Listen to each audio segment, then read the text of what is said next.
everybody, how's it going? It's actually kind of better than I thought it was going to be. Most of the times you guys are just like, alright buddy, cut the bull crap and just get to the story. But nice to see you guys. If this is your first time here, welcome to Cru. We're a ministry on campus we really want everyone to know someone who loves Jesus. And the way we do that is by winning people to Christ through love, building them up in their faith, and then sending them out to spread God's love to others. And so, again, if this is your first time, welcome. We're glad to have you. If this is more than your first time, welcome back. Also glad to have you. So today I'm not going to tell a story, but I am going to pose a question that I kind of think is kind of a moral dilemma in our current world. And that is whether or not to accept your mom's friend request on Facebook. And these are the types of questions that keep me up at night. And so I'm sure I'm not the only one who thinks about this on a weekly basis. And so I guess I personally I'm not friends with my mom on Facebook. She hasn't really sent me a request because we've had that talk. So we kind of know each other's boundaries a little bit. But I'm constantly reminded that my mom has a Facebook because she's always in my people you might know section. And I'm just it's funny you mentioned that actually, because she actually birthed me about 185 pounds ago, so I'd say we're well acquainted. But just not ready for Facebook yet, you know. And my mom's great. I love my mom to death. And she's not nosy or prying or anything like that. She gives me she gives me my space, but I'm worried about what Facebook could make her become. Or really the power it gives her to become a creeper. That's really what I'm concerned about. And so I'm trying to protect her from her potential self. That's my logic anyway. And the truth is I've seen other people's moms ruin it for them, and so that makes me kind of hesitant. For instance, I have this one friend's mom who's actually my friend on Facebook. It was weird because I don't talk to her at all, and I don't really talk to her daughter at all either. But I said yes, and I don't know why. I think it's more because if you say no to your parents' friends, they can get mad at you. Your mom has to love you no matter what. So it's kind of like mom code. It's sorry, I defriended you on Facebook, but you have to love me anyway. Sorry. So my friend's mom, she has to be a stay-at-home mom. It's the only reason that she can post this many times a day. I actually went and tracked a 2-day period of her posts. 18 status updates and picture updates in 2 days. Just let that sink in for a second. 18 separate posts and picture updates in 2 days. And it blew my mind. First of all, because it was blowing up my feed. But secondly, it's just it's stuff 1 minute after another. You don't even let it sink in. People don't even realize you make a status until a couple minutes. And she had 3 of them at 9:34, 9:35, and 9:36 p.m. on Monday, the something of January. And I was just oh my gosh, because, like I said, it's blowing up my feed. But secondly, a lot of them were pictures of her kids. And this is going to sound harsh, but I just don't really care. It's not a huge deal to me to see them in their baby diapers and then growing up to present day. Because let me give you an example. She's kind of oh, this is my daughter Jill when she was 3. She's so cute, blah, blah, blah, blah, blah. The next minute she's and this was Jill when she was 7. And then this was her when she was 7 and a half. Because she had a growth spurt. And then this was her at 12. And at first I didn't care, but at the end you find yourself with popcorn, they grow up so fast.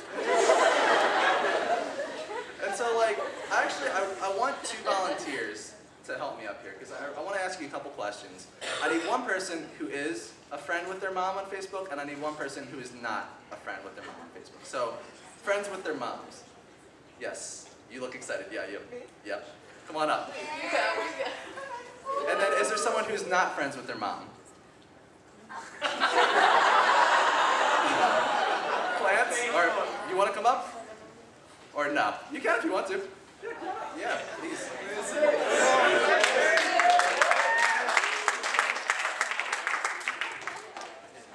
Alright, well first of all, while Lance is getting up here, what is your name?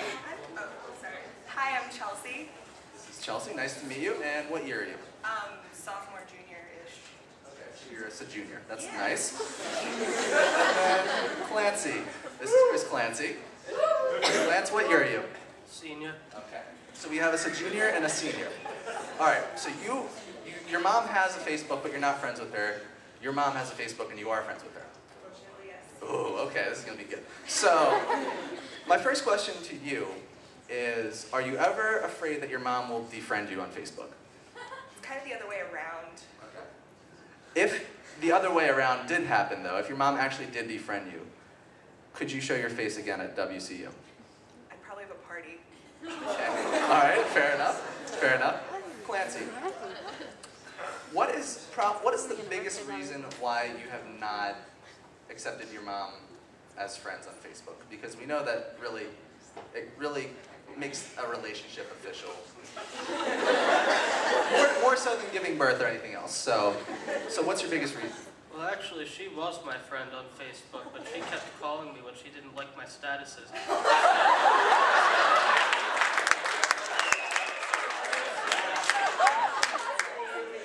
My fears are realized in Chris Clancy. All right, so you sound like this is one of your biggest regrets in life. And if that's true, then God bless you, that's a good thing. But what was the biggest reason why you said yes to your mom? Was it more of like a forceful thing or something that you thought, hey, this could work out? Oh no, we had a huge fight, and she cried and couldn't sleep until I accepted her friend. Mom's a very emotional woman, so I love her, and I was like, fine, whatever.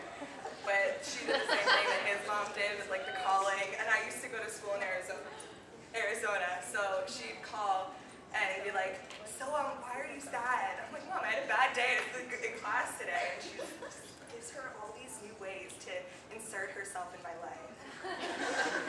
And we want to keep parents at arm's length at all times. That's important, yes. Okay, so did that actually like take over as like the main way of communication between you two, or it didn't get quite that far? I don't let it get that far. She can't write on my wall and stuff like that. She got mad when I like did all those things, but she could like only see things but not write anything. There's limitations to our Facebook relationship. You know, you have to have boundaries. Facebook boundaries, indeed. See, that's my biggest thing about why I don't let my mom be my friend, is because like, in essence, what you're describing is like, you can be my friend, I just don't want to talk to you, hear from you, or have you input on anything in my life.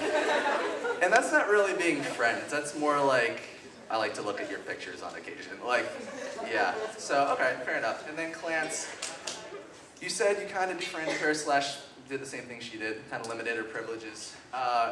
Is there any chance that your mom gets out of the doghouse in the future? Probably not. I appreciate your honesty. All right, thank you so much, guys. I appreciate it.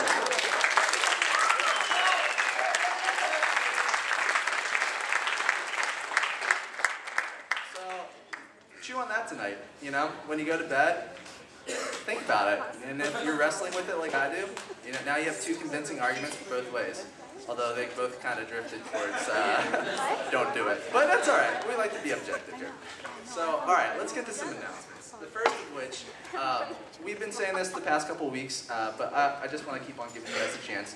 If you're not involved in a small group or a Bible study, which is the same thing, and you want to be, we have a sign-up sheet on the table back there by the camera. And so if you want to put your email down, we can get you hooked up with that. Or if you're in a Bible study, or even if you're not, and you just want to be part of the email list that we kind of, Cru has an email list where we can kind of give you announcements, heads up about events and just stuff like that. You can also put that on the sheet, and then I think I gave you a box for either like Bible study or email, or you can do both, knock yourself out. But I just want to give you that opportunity. The second announcement is, all right, we actually have a guest, and his name is Nathaniel, and he's going to be talking about a ministry that he helps organize. So can we give a hand to Nathaniel?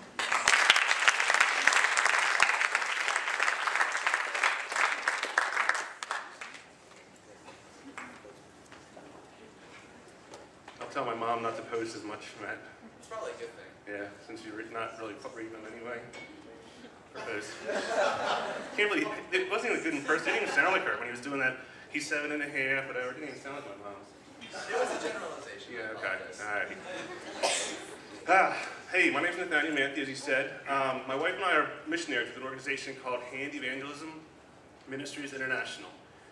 We work with a lot of people groups, a lot of hurting people groups that aren't necessarily ministered to in society or by churches. And one of those is people with disabilities. And one thing we do is we have camp every summer. It's an overnight camp. They get to come for a week. They come on Monday, sleep over, they do all kinds of camp stuff, and they go home on Friday. So it's 6 weeks of camp, a new group each week, and we're looking for counselors. It's kind of the beginning of the summer, so I don't know if some of you may already have plans, so that's cool. I don't know, have any of you done camp, like when you were growing up? Have you been counselors? Raise your hands. So you know camp. Camp's fun. Everyone loves camp. These kids love camp. And in fact, so much that when we started the ministry, it was exclusively for kids. And they kind of went out of that stage, and they were kind of young adults, and they said, we want to have camps. So we had young adults camp. And then they got a little older, and so we stopped calling it that, although I want to be considered a young adult. So I don't know at what point you're not a young adult anymore. But so there's actually people that come that are in their 50s that have been coming. Camps have gone for 35 years. And so we break each week up for them exclusively. So I have more info back there. You don't need to have a special ed degree. You don't need to have, basically what we're looking for is people who love God and love people. So they gave me a little office back there on that little desk. I have brochures, I have a sign-up sheet, I have applications, and if you have any specific questions, it's May 23rd through July 7th. We have like a little orientation at the beginning and a debriefing at the end. And that's it. And if you need to run out here real quick, that's my email address. You can just jot that down if you need any more information. Shoot me an email.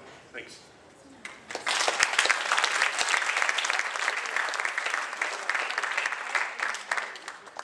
Thanks, Danny. Next announcement is the video. Yeah. All right. So we have a video about Big Break, which is a trip that we offer over spring break to Panama City, Florida. It's nice and sunny. Tons of college kids. So check it out.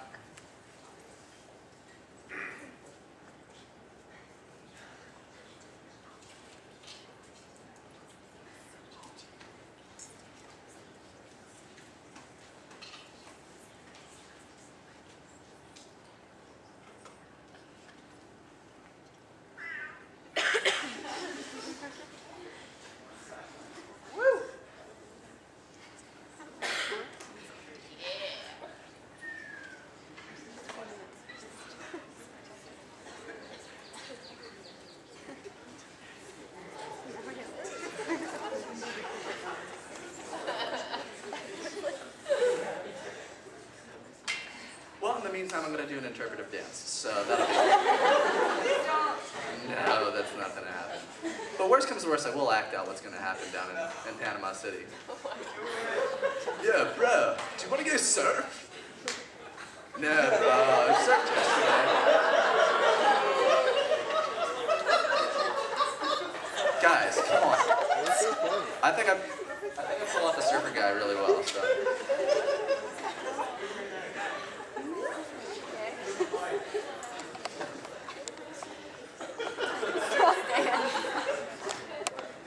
This is a great quad workout.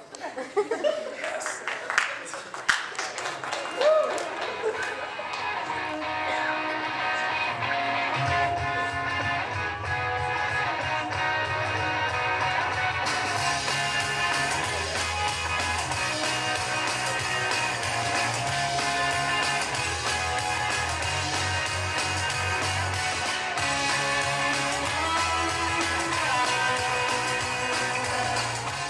Big Break is really special for me because you have college students from all around the nation meeting in one place, non-Christians and Christians alike. And you've all come for the same reason, it's to find joy. But one group of college students is trying to find joy where they're never going to find it. And one group of college students is finding joy in love, in the love of their Savior.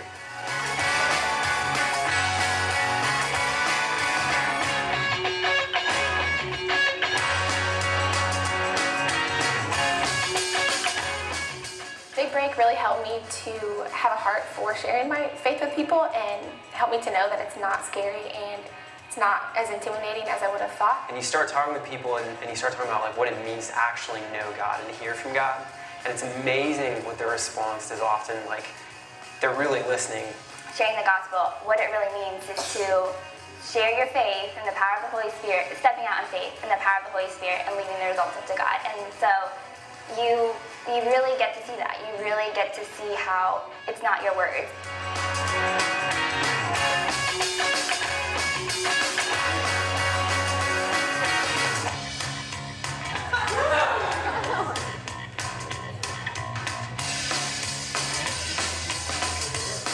I was very much cold and just very much like I want to be in my Christian environment. I want to talk with my Christian friends, and God was very much like, no, like there are people that need me, that do not know me, and it is your job to go out and tell them. My favorite was Solarium, and it's just a thing of 50 pictures, and we had pictures spread out all over the beach, which was just kind of funny, but they just have the opportunity to talk about themselves. People love to talk about themselves, so to give them 50 pictures and say, like, ask them questions about their life or their spiritual walk. Typical day at Big Break is you wake up and it's early, but you get to worship with thousands of other students, and it just pumps you up for the day. Then you get to go out on the beach at noontime, midday, and you get to share the gospel and have a good time in the water at the beach, playing volleyball with people who aren't Christians.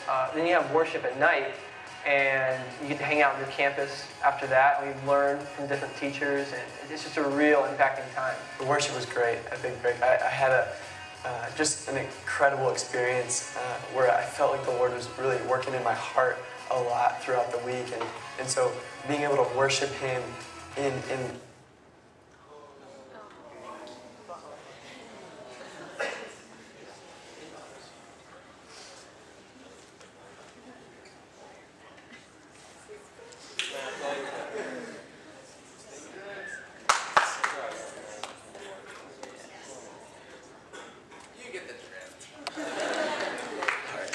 Well, alright, yay for internet, right? Reliable as always. So, alright, you got the general gist of what's going to be going on. So if that's something that would potentially interest you, just put that in the back of your mind, start thinking about it. It does cost money, but we would be willing to help you go. Same deal as Radiate. So if money is an issue for you, don't let it be. Come talk to a student leader or myself. And we'll definitely try to get you hooked up so that you can go. And we'll be promoting that for the next couple of weeks, so if you guys have any questions, hopefully we'll be able to answer that in the next couple of weeks. Last announcement we have is everybody here is invited to go over to 619 High Street after Cru to kind of just chill and hang out.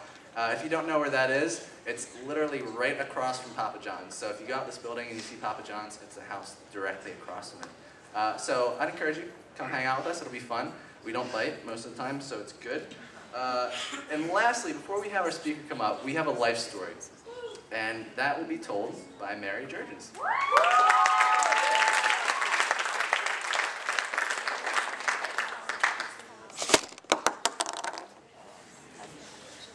Whoops. Hey everybody, how you guys doing? Good? Alright, cool. I actually really have been excited about this. I want to show you guys a really cool experience that happened to me last semester. I was at the homecoming football game, and I ran into this guy.